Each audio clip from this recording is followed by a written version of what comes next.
जय हिंद। जनता की मेमोरी बहुत छोटी होती है, शॉर्ट मेमोरी होती है, तो मैंने सोचा इस मेमोरी को थोड़ा ब्रशअप कर दिया जाए। कुछ साल पहले की बात है, मोदी जी की सरकार सिटीजनशिप अमेंडमेंट एक्ट लेके आई थी, जिसमें अफगानिस्तान, पाकिस्तान और बांग्लादेश के वहाँ की माइनॉरिटीज़ यानी हिंदू, सिख्स और क्रिश्चियंस को प्रोटेक्शन देने की बात कही गई थी। इस सिटीजनशिप अमेंडमेंट का विरोध करने के लिए हमारे समाज के लोग उठ गए थे, जिन्हें मैं कहता हूँ सेक्युलर इंटेलेक्चुअल्स। इनका कहना था कि सिटीजनशिप अमेंडमेंट एक्ट बहुत गलत चीज़ है, इसे नहीं आना चाहिए। आज बांग्लादेश में हिंदुओं के साथ जो कुछ हो रहा है उसे देखने के बाद हमारे वो वाले सेक्युलर इंटेलेक्चुअल्स कहाँ हैं? सब शांत हो गए। इन सेक्युलर इंटेलेक्चुअल्स का एक तबका होता है जिसे मैं कहता हूँ एलीट सेक्युलर इंटेलेक्चुअल। ये वो लोग हैं जो पब्लिक आई में रहते हैं, जैसे ये राहुल गांधी, ममता बनर्जी, अरविंद केजरीवाल, अमर्त्य सेन, अरुंधति रॉय।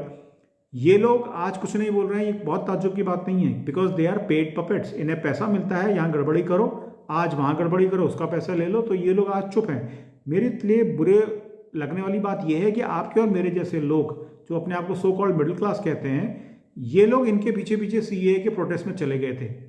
क्यों? ये क्यों इनसे इतना इंप्रेस हो जाते हैं? इसके कई कारण होते हैं। नंबर एक ये होता है, एक तबका है जिसे अंग्रेजी बोलने का बड़ा शौक है। उन्हें ये लगता है कि जो अंग्रेजी में बोलेगा वो सही है।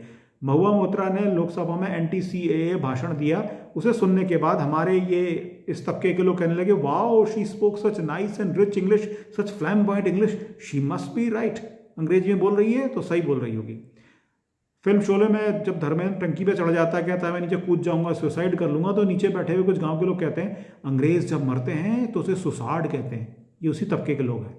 दूसरी कैटेगरी के लोग वो होते हैं जिन्हें लगता है कि अमर्त्य सेन जैसे एकेडमिशियन, नोबल लॉरिएट कह रहे हैं तो ठीक ही कह रहे होंगे।